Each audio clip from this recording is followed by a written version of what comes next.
Most of us know about the UFO craze in the 1950s, which actually wasn't really called the UFO craze. It was the flying saucer craze, flying disc craze before that. Because most people in the 50s didn't even know about Roswell. And if they did, it was just sort of a fleeting thing that happened a few years ago that just kind of went away. Roswell didn't become huge in the lexicon for another 25 years when it resurfaced in the late 1970s. But the flying saucer craze was huge, and a lot of it has to do with the Kenneth Arnold sighting, which was actually just before Roswell, that got a lot more press attention than the Roswell incident did. But everyone was seeing UFOs in the 1950s. Some people will say people were just climbing onto a craze. Other people will argue that. But there was one incident that really blew it up into the quote mainstream. And it was in May of 1950 in a small town in Oregon. Well, let's watch a little story about it to catch everyone up to date. Occasionally, eyewitness testimony included compelling photographic evidence. Evelyn Trent was feeding her rabbits when she spotted a metallic disc-shaped object floating over their farm. She alerted her husband Paul to grab his camera, and he managed to get 2 shots.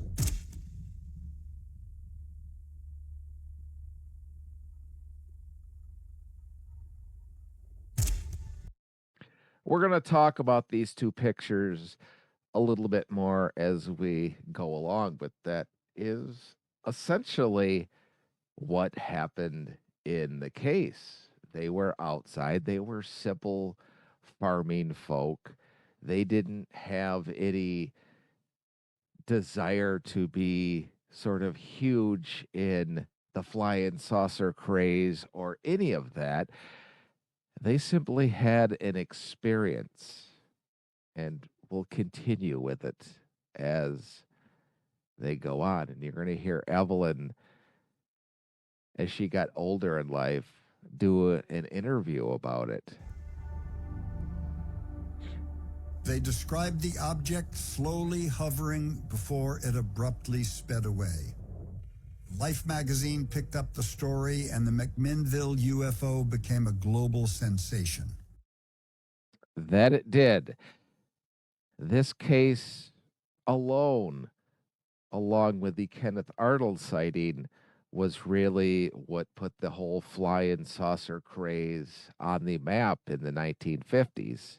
It just come up like that and then it tipped and just, really went. It went fast. I've never seen anything go so fast in my life as that thing went. Yeah.